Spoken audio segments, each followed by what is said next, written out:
אפרים שטיינמץ, הוא איש עסקים מקרקס ונצואלה. My wife went with me several times to the Rebbe, and the Rebbe, the big Rebbe, would come in, a lady would stand up and say hello to her, stand up from his office, from his chair, tell her, please sit down.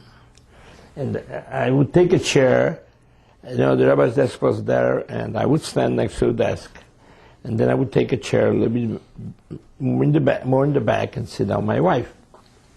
He would talk with the Rebbe on many things, and my wife would also say a few things, and the Rebbe would listen.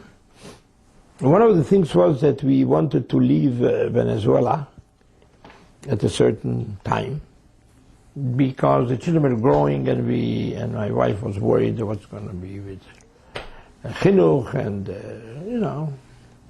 So we came to the Rebbe and told him our story. So the Rebbe said, you know, lechatchile, I am not for anybody moving where he is, because there is hashgacha protius, and there is a mission which one has to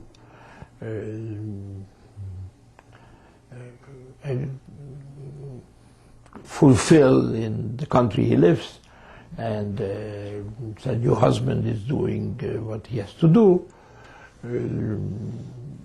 but if you want to try, you could. I tell you the truth, Efraim, I see in your wife's eyes a lot of sadness. He was sitting there, I mean, it was very hard to look at the sadness of my wife's eyes, but he saw it.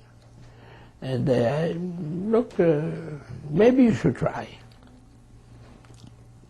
But I want to warn you, don't, like they say in English, he said to me, he said it in English, don't burn your bridges behind you.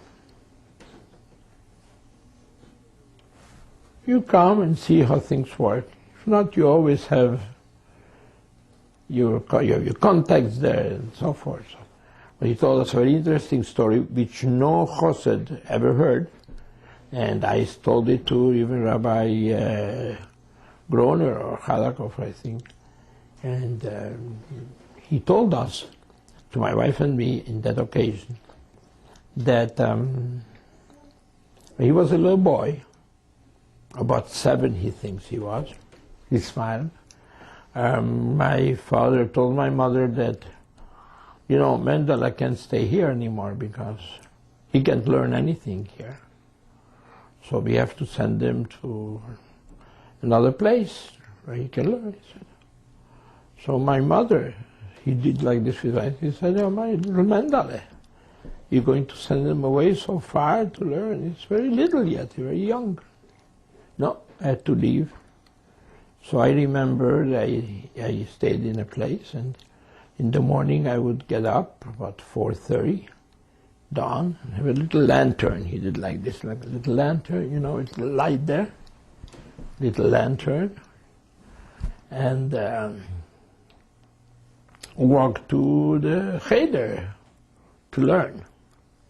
And he laughed to my wife and said, "Ihr seht, es hat noch gut nicht geschadet. You see, nothing, it didn't do me any harm." She laughed. So she laughed back, and I said, all right. And we did go to the States for a while, and then it didn't work out so well. So I went back to Rabbi. He asked me, you didn't burn your bridges behind you, did you? So I said, no.